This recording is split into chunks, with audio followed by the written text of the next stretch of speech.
So in this class now, we are going to treat how to do analysis and also do visualizations, which are the two last steps in data analysis with Power BI. In the previous lesson, we did data collection, uploaded the data into Power BI, then we did data cleaning. So let's jump right into it. I remain your instructor, Vincent Hope. Now I will double click Power BI desktop, double click it. Okay, now let's allow it to load. Let's allow it to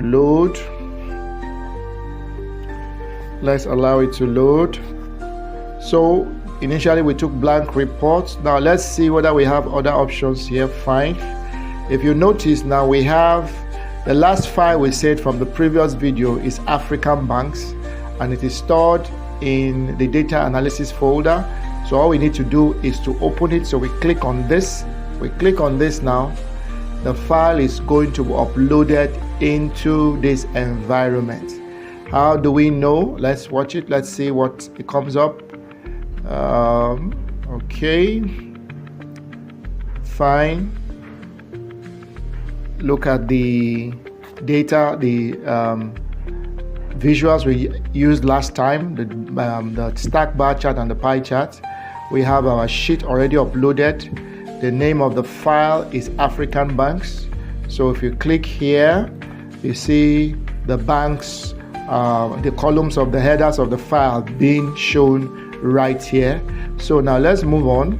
So what we'll do now, the first thing we'll do, we'll create another page for this, for what we want to do. We want to carry out data analysis expressions, which is the analysis we'll do in Power BI. So what we'll do here, we just click this plus sign here. We click plus sign and it says new what page, and I right click it and I click rename.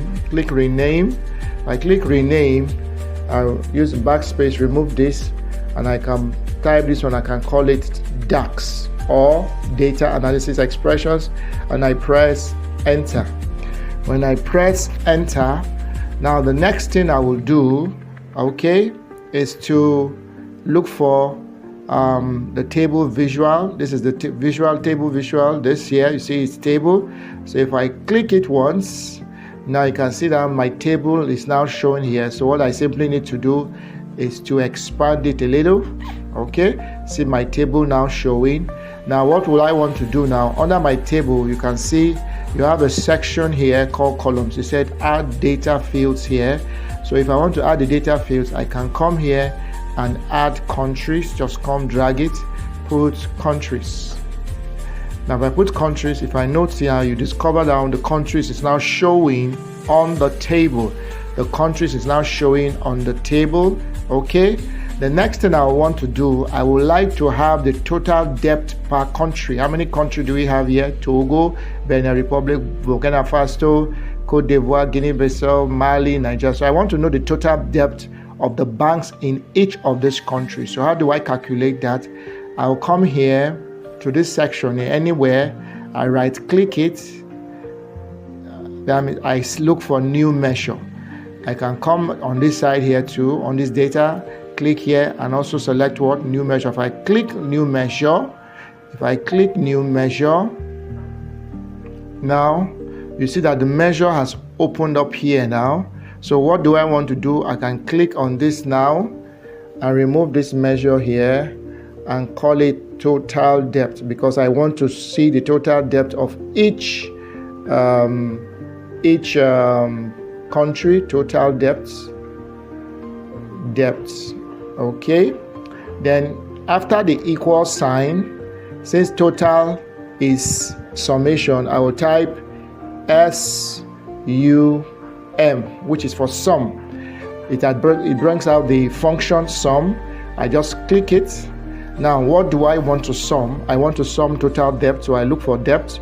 So sheet 1, where the depth column is, I select it. If I select it, now I discover now I have open bracket, I have square brackets after the depth, but I have to also close it with a close bracket. So I simply go and look for the close bracket and close it. Then I press enter. If I press enter, now what I will do is, first I will notice that this total debt is now appearing here. You see it appear here. Total debt is under now my columns, but it is calculated. That's why it has a calculator function icon in front of it. That means it's not part of the original data set. So it's calculated. Now I can change since I'm still here, I can still change I can click here and change the functions, change some of the parameters here. I can decide to select here the total debt. I can change it to currency. Then under the currency, I can decide to make it to 2 decimal place. 1, 2 decimal place. Remember, I selected it first, and I selected currency. I came here, selected, you have general, currency, decimal, and the rest of this. So I just selected currency because I want it to be in currency format, and I made it 2 decimal place. Then I also come here and commit or check it, or simply if I click at the back here, remember, look at where my answer is. It was not activated before, so I clicked at the back here and I click commit. If I commit it, that means that it has been formatted as currency. So what I simply come to do now, I click this total and add it to my columns of my table, total debt. You can see now the total debt has been formatted to currency, and it has 2 decimal places. It also has its total. Now, so that is for the first measure. Now I will do another measure, which is a calculation for average. So I come here again, I right click. If I right click, I select new measure. If I select new measure, okay, this time around I click here in front. I type, I want to get the average size of each bank in each country. I'll say average size. I did not put any space in between. I just type average size. I click in front of the equal sign. I press AV. It brings out the average. I select this function. There's average A, average X, but we are working with this. I select this one. Then average of what? I want the average size of each of the banks in each country. So I look for the banks, the sheet that has the banks. I scroll down. Okay, see it here, average size, and I select it. It doesn't have a close bracket. So what do? I put a close bracket at the end. Then I can press enter, or I can also click commit. If I click commit, okay. If I click commit, it has been selected. So if I want to make adjustment just like the previous one, I click on it, maybe on the size here. You can see this is activated back. I can come here and ensure that it is general. Okay, I don't want decimal. I want, let me use whole number. If I select whole number, do I want any decimal place? If I want decimal, I will select it, but I don't want decimal. So I leave it as as 0. Size is usually, now it has changed back to decimal, so let me leave it at whole number. You can use either whole number or you use general. Each of them can serve. So the size is in whole number. I don't want any decimal. I leave the decimal at 0, and if I click outside here, I can now click commit here. Okay, if I click commit here, then I can also bring the average size. Look at the average size here now under the data panel. I bring the average size, I click it and add it to the columns. Add it to the columns here underneath. Okay, now you can see the average size of each of the banks. Okay, now the average size is going to whole number, so it's like it's not going as I want it. So let me change it now. I'll go back to general. Let me select general. If I select general, I click at the back here. That's that after the bracket here, outside bracket, and I click commit. Okay, let me see whether it's different. Okay, so it's still giving me, click it here. It's still giving me, let me remove this first. Okay, I removed it from here. Let me add it again. I add it back to the columns. I add it. Okay, it's still the same thing. So whole number and general function the same way. So this one has been done. So we have for each of the country, Benin, the average size of the bank is about $2,524 million. Average this is a what? Average depth of the bank, average total depth of the bank of Benin is $2,524 million. Then the size based on the calculation there is 12. Burkina Faso is 2,999. The size is also 12. What is different here? We have Guinea-Bissau. The total depth is 1,160,183, and total size is 11. So now let's move on. So what do we do now? So now let's format these visuals. You can see it's still very, very small, not too visible to the eyes. So if we want to make it bigger, we need to do something about it. Now look at this. Now we are using this under the visualization. We have three options here. We have build visual, we have format your visual, we also have add further analysis to your visual. Now the one we want to work with now is this one, which is format your visual. If I click on this now, format your visual, I can decide to look for any of the options that I need to work on, like the column headers. What is the column headers? The headings of the columns here. Okay, now let me cancel this. Let me just press enter here so I can cancel this. Okay, now this is okay. So the headings here, I can come to column headers, click here, this option here. If I scroll down a bit, you can see that the headers are just 10. I can increase the size, make it bigger, make it bigger, make it bigger, make it bigger, bigger, make it 15. Let me cancel this. Okay, I look at now. I make it bigger, bigger. Okay, I can now also bold it. See the effect is showing here. Click bold. You see it has turned to bold. I can change the color. I can make it thick blue. I make it blue. You can see. So I'm working on it now. So if I'm done on this one, it's already there. So I just collapse this. Then I can also come to values. Click on values here. Also increase the size of the values. If I increase here, click.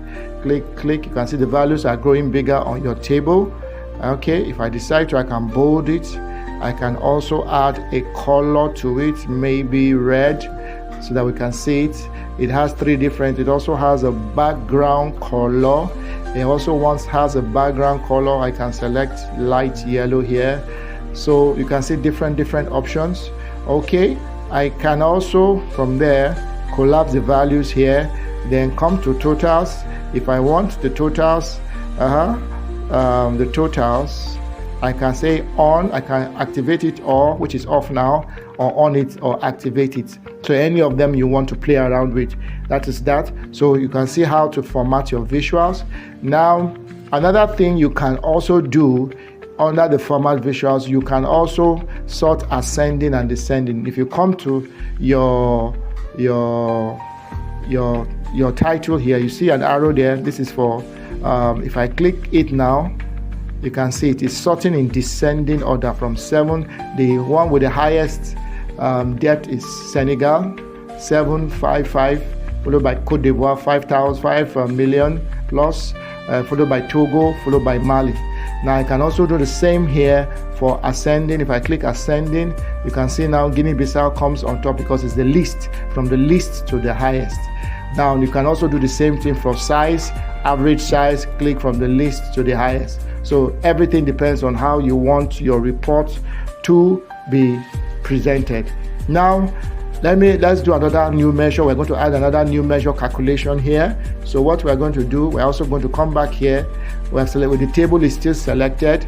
Then selected, I can right click it and still select new measure.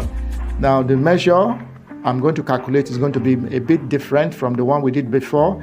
Now the measure here, now I'm selecting on based on this table. So I come here, I can use the word, I can use multipliers. Then instead of using sum or average, I will press a square bracket, if I press a square bracket, I can say, you can see it's only two options that show there: average size and total depth. Average size, which is this column here, which is this column here, then total depth is this. So the two columns that are in this table, because it is selected, are the two columns that are going to appear. So if I select total depth, now I put an asterisk, Shift 8, and I select another square bracket, and I select average size. You can see now I start with a square bracket. Let me repeat the process so that for those who did not get it the first time. So it's equal to, just press a square bracket, select total depth times asterisk. If you want division, you remove this, put slash, but I want asterisk, so asterisk. If you want addition, you put plus, then press another square bracket, not parenthesis, square. Then select average size, then you click commit or you press enter. So I click commit now. If I click commit now you can see that multipliers, you also have the calculator icon in front, which means it was calculated. So I can also click it and drag it into this place. Now you see we also have multipliers here. Okay, if I cancel this here, now you can see you have multipliers. So you can see how I walked around these tables.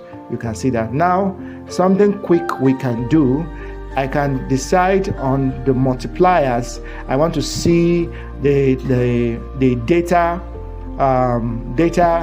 how much of each figure. Add some little charts to the column. Now I'm going to add what is called data bars here. So I will come here under multipliers, click this arrow here, I will come to conditional formatting. Then I can select data bars. If I select data bars, okay, then I leave all the parameters the same. I can decide to change the color maybe to something like purple. Okay, positive bar. Then I click OK. You can see it's showing you the size. This, the minimum here is this one, 12, followed by 27. So it shows you. Let me repeat this process in average size. So you come to average size here, come to conditional formatting, come to data bars, select it, then change the color here. I can leave it as blue if I want, then click OK. So you can see it shows on each of this one. So this is how you do some analysis in you do your data analysis expression in Power BI. Now let's go to some other things. Remember, you can see that in Power BI, both the analysis and the visualizations work hand in hand. They go in hand.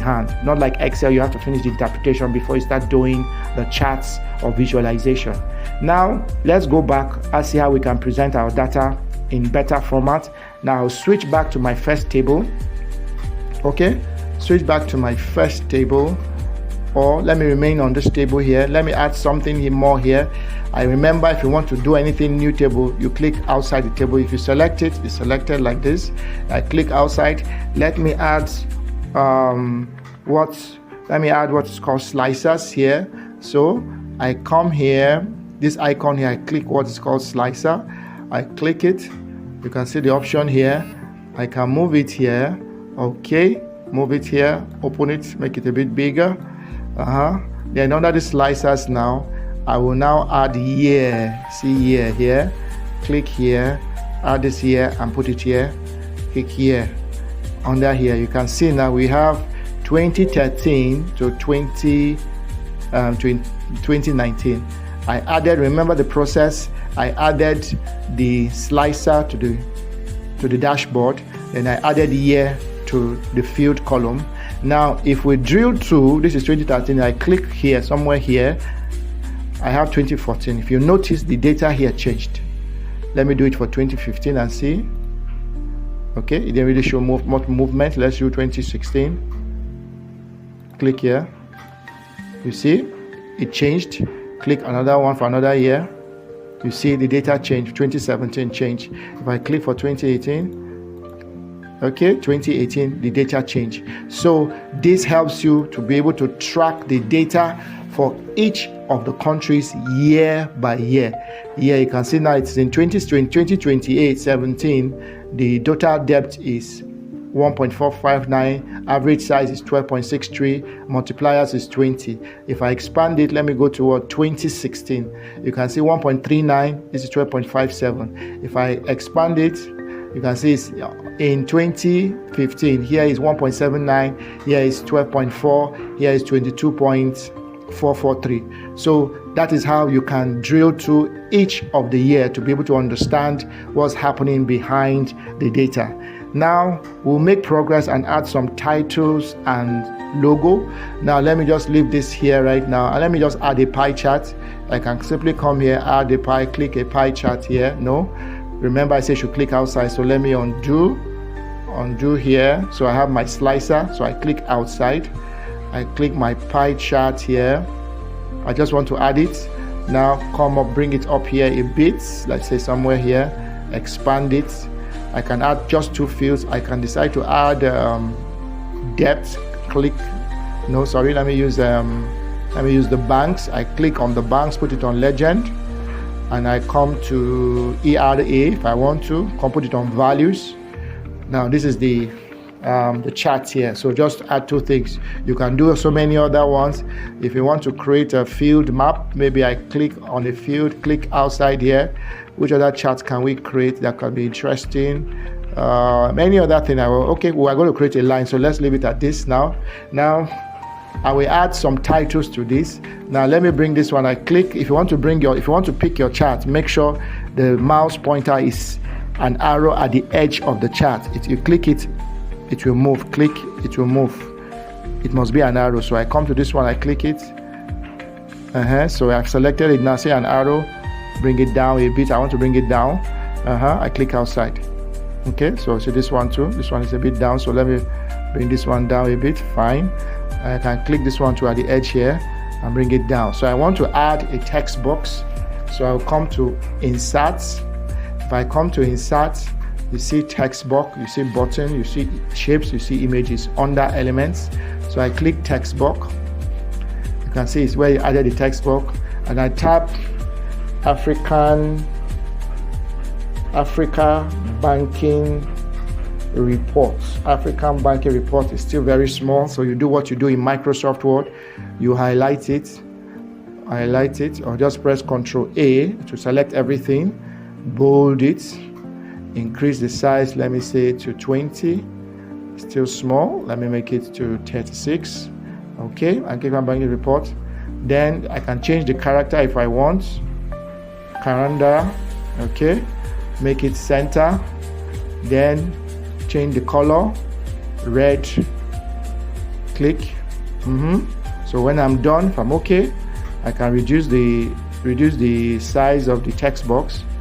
Then I click the text box at the edge, not when it is a line. When it's an arrow, when you change it to an arrow, click it here, move it on top. You can see I have a banking report here, and I click outside. Okay, so you see a perfect this. Now I also want to add an image. I already have a downloaded image, which is a central bank image. So I'll come here under the insert, I select image. If I select image and I scroll down where I store my image, I see CBN logo here. You can download yours from internet. Click open. So where it appears to, you can decide to reduce the size, but from the side, click it, bring it up here, then reduce the size somewhere here. So my report now is taking shape. So the next thing we are going to do is to carry out a trend, or display a trend, and also do forecasting. So what is a trend? A trend is the ability to know what is happening. Are the banks entertaining more debt? Are they reducing their debt? Is their IRR increasing? Now, how do we do that? How do we know that? We simply come here and click line chart. If we click line chart, you can adjust it here, adjust it here. Let's adjust the size of this forecast of this line chart here. Then what do you do now? If we want to know, if we want to calculate whether the bank's debts are increasing, we can use the forecast for year stroke depths. Now let's come down here. We select year here, put it here on the x-axis. Then we come and check for the depths and put it on the y-axis. Now if you discover now, for this under the sum of debt by year, the debt for being incurred by the banks is growing every year. 2013, 2015, look at it here. Sum of debt is 3844. If you go up again, 2016, sum of debt is 4288. If you go up here, sum of debt is what? 4599. So this is to show you that the debt for incurred by each bank is increasing. So if the regulator needs to do something about it, it will send an advice to the banks. Now, another thing you can, if you want to see this debt per each bank as it relates to each bank, you can decide to come up here and add these banks to a column which is here, which is called small multiples. Look at it here, and I add it here. If I add it to small multiples, you can see for each bank, it will show you the debt. Afriland First Bank, this is the trend, is a bit flat. For Banco de Africa, it goes up a bit, slows down here. Let us look at the points. This is 2015, 54.07, 2016, 56.97. Sum of debt in 2017 is 50.02, so it's zigzag. So this will account for each bank. Now that is how you do your forecasts. That is how you do your trend analysis. So the final thing we're going to do for this our analysis is to be able to forecast. What is a forecast? Let's take a simple example. Dangote produces 500,000 bags in 2024. 2025, he produced 700,000 bags of cement. Then in 2026, you can project how many bags it produces based on the previous data. For you to project the number of bags it can produce or sell, depending on whether you're calculating sales or production, you can do a forecast. So what do you do? To do that forecast, let me remove the banks from small multiples first, because I'm still going to use this trend line. Now, I will now go to the third option here. We have the first option, build visual, second option, format visual, third option for the art for analysis. If I click here and I scroll down here and I'll click forecasts, is off here. If I click on, you will discover now the blue line, which is the original value or data given to you, is the blue line. The forecast is this one. Now let's see it in a reduced format. If I click forecast here, I scroll down, I reduce the forecast length to, let's say, 5 years to 5 years here. I reduce it and I click apply. You can see the forecast has reduced to 5 years. 2016 stops, 2018, look at 2016. The sum of debt is this. Forecast is 4.71, upper bound 4.71, lower bound 4.71. If we go to 2019, forecast is 5.07, upper bound is, you see that, 5.206, while lower bound is 4.938. That means the highest sales or production it will do, because you are forecasting, is 5.2, then the lower bound is 4.9. Does not mean that it may not vary, but it are giving you an estimate. That's why it's a forecast. If we move to 2020, you look at it, you see that the upper bound is 5508, while the lower bound is 5233. So it keeps on like that. It gives you a forecast. Now you can adjust the forecast line. You can change the color maybe to something like red so that you can see it better, and do some adjustments. So with that, we have come to the end of how we do data analysis with Power BI. Here we have just done how to do analysis with the data and also do visualizations. We used the visuals, build your visuals. We use the format visuals. We use add further analysis too.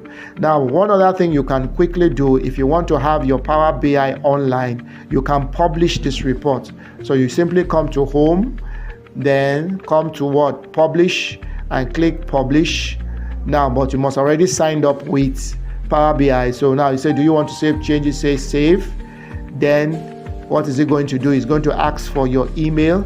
If I will not want to enter my email here, so you enter your email, you click continue the process until you publish it online. So I hope that you have learned a lot from this lesson. Thank you for watching. My name remains Vincent Hope.